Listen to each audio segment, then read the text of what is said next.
In this video, I'm going to literally teach you how to overcome any situation or problem in your life by just using your mind and being the creator of your reality, picking up that paintbrush and changing your destiny. A habit is a redundant set of automatic, unconscious thoughts, behaviors, and emotions that's acquired through repetition. A habit is when you've done something so many times, your body knows how to do it better than your mind. So if you think about it, people wake up in the morning, they begin to think about their problems. Those problems are circuits, memories in the brain. Each one of those memories are connected to people and things in certain times and places. If the brain is a record of the past, the moment they start their day, they're already thinking in the past. Each one of those memories has an emotion. Emotions are a product of past experiences. So the moment they recall those memories and their problems, they all of a sudden feel unhappy, they feel sad, they feel pain. Now how you think and how you feel creates your state of being. So the person's entire state of being is in the past. So what does that mean? The familiar past will soon become the predictable future. So if you believe that your thoughts have something to do with your destiny, and you can't think greater than how you feel, or feelings have become the means of thinking, by very definition, you're thinking in the past. And for the most part, you're going to keep creating the same life. People grab their cell phones, they check their WhatsApp, they check their text, they check their email, Facebook, and then they post pictures on Facebook, they tweet something, they Instagram, they check the news, and now they feel really connected to everything in the world. And then they go through a series of routine behaviors. They get a bed on the same side, they go to the toilet, they coffee, they get dressed, they drive to work the same way, they do the same things, they see the same people, they push the same buttons. That becomes a routine, and it becomes like a program. They've lost their free will to a program, and there's no unseen hand doing it to them. So when it comes time to change the redundancy of that cycle, it's a subconscious program, but 95% of who we are by the time we're 35 years old is a memorized set of behaviors, emotions, and actions. Hardwired attitudes, beliefs, and perceptions that function like a computer program. So then the person can say with the 5% of their conscious mind, I want to be healthy, I want to be happy, I want to be free. But the body is on a whole different program. So how do we then begin to make these changes? You have to get beyond the analytical mind. What separates the subconscious mind from the subconscious mind is the analytical mind. And that's where meditation comes in. If you teach people to practice how to change their brain waves and slow them down, and when they do that properly, then everything will become better. So most people wait for crisis or trauma or something really bad in their life to happen, or some tragedy to make them feel better or change. Why wait? You can learn to change in a state of pain or suffering, a state of joy and inspiration. I think right now the cool thing is that people are waking up.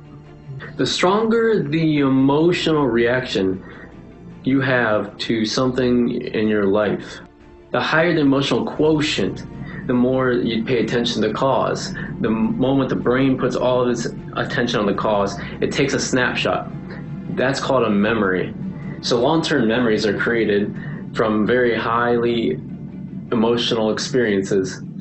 So what happens then is that people think neurologically in the circuitry of that experience, and they feel chemically in the boundaries of those emotions. And so when you have an emotional reaction to something or someone, most people think that they can't control their emotional reaction. Well, it turns out if you allow that emotional reaction, it's called a refractory period. It can last hours or days. It's called that's a mood. You say to someone, hey, well, what's up? They say, I'm in a mood. You say, well, in your mood. Well, I had this thing happen to me 5 days ago, and I'm having one long emotional reaction. If you keep that same emotional reaction going on for weeks or months, that's called temperament. Why is he so bitter? I don't know. Let's ask him, why is he so bitter? Why are you bitter? Well, I had this thing happen to me 9 months ago. If you keep that same emotional reaction going on for years on end, that's called a personality trait. And so learning how to shorten your refractory periods can really help with this. So then people, when they have an event, they keep recalling the event because the emotions, the stress hormones attached with the event are saying, pay attention to what happened because you want to be prepared if it happens again. Turns out most people spend 70% of their life living in survival and stress. They're always anticipating the worst case scenario based on the past experience.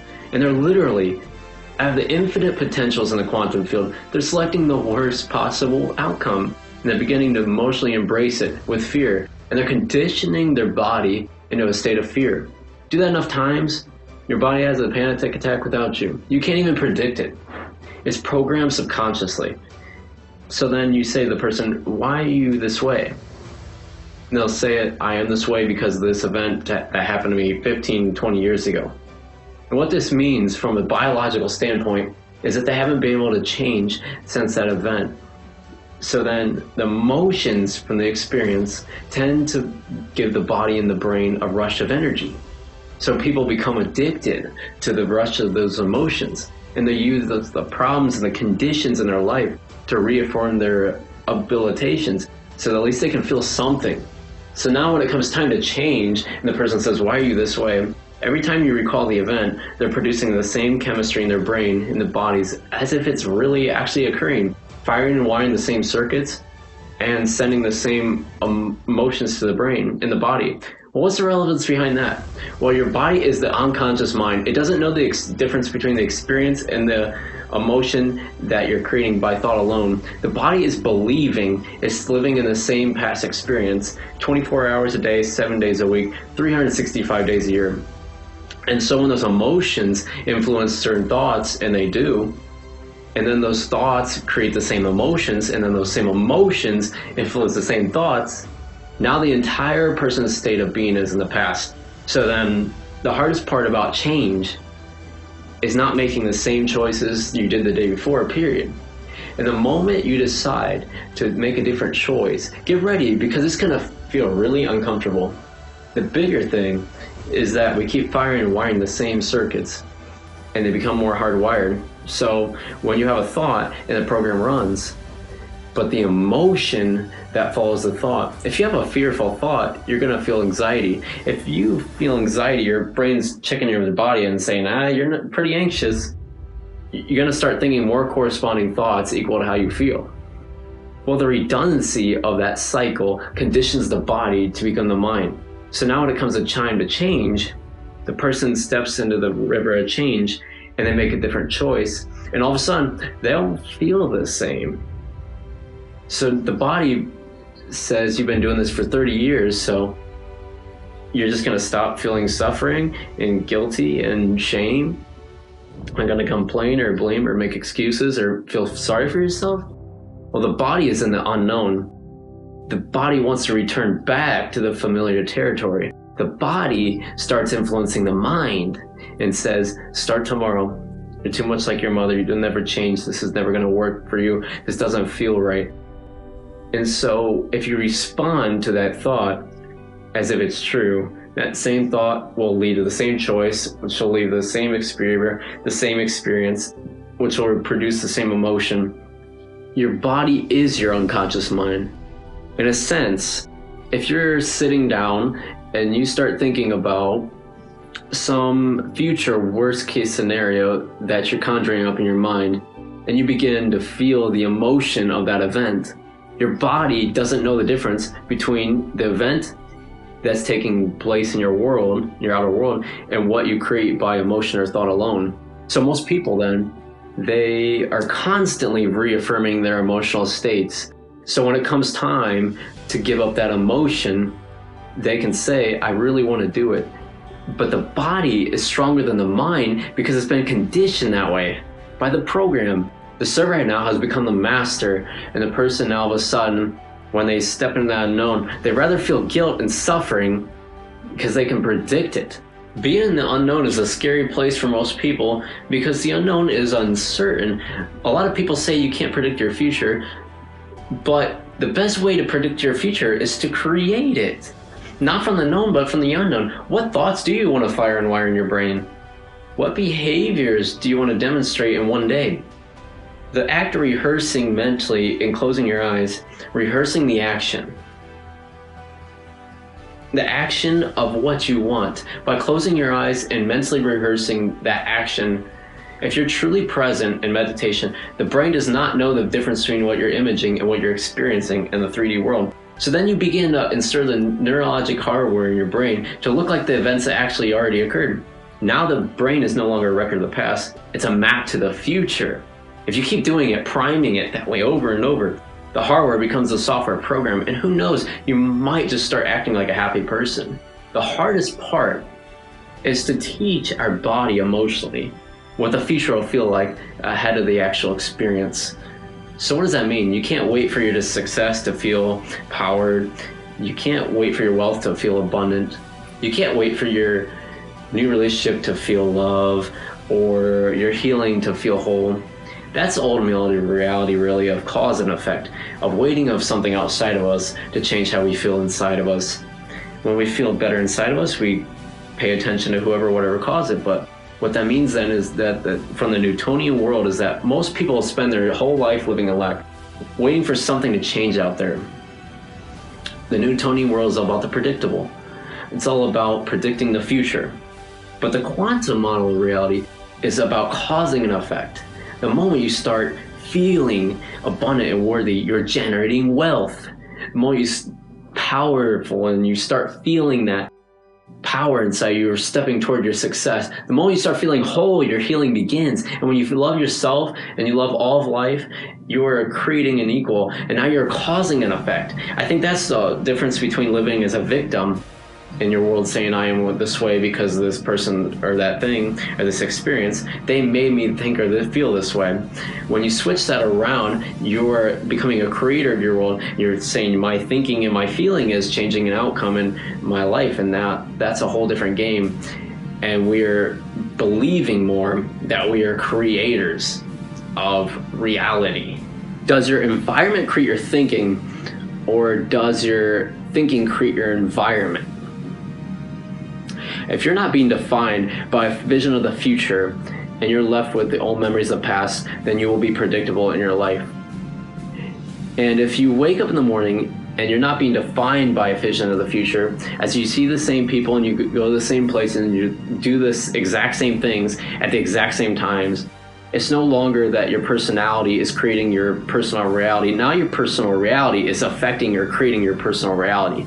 Your environment is really controlling how you think and feel unconsciously, because every person, everything, every place, every experience has a neurological network in your brain. Every experience that you have with that person produces an emotion. Some people will use their boss to reaffirm their addiction to judgment. They'll use their enemy to reaffirm their addiction to hatred.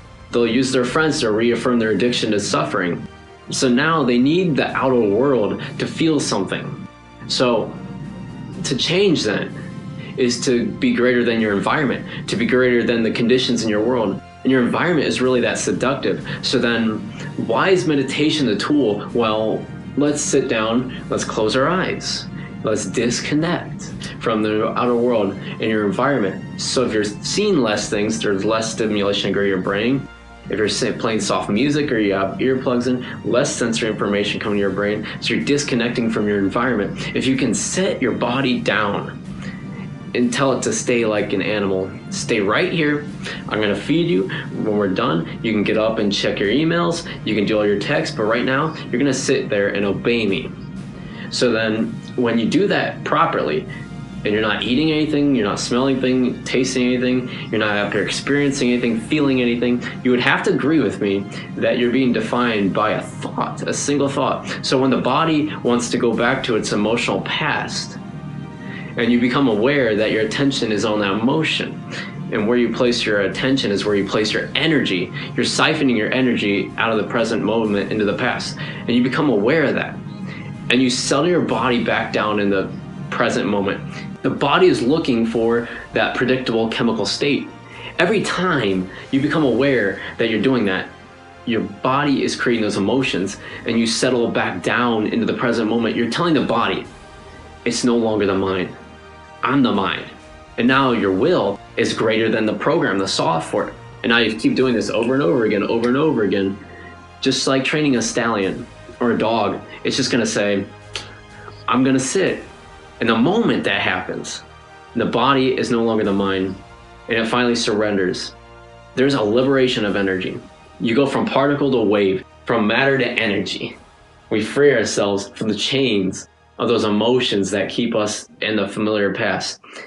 So there you go. That's how you control your destiny. This was a powerful video topic. Hope you guys enjoyed. Don't forget to leave a like, subscribe. Everyone stay saucy and have a very saucy Saturday.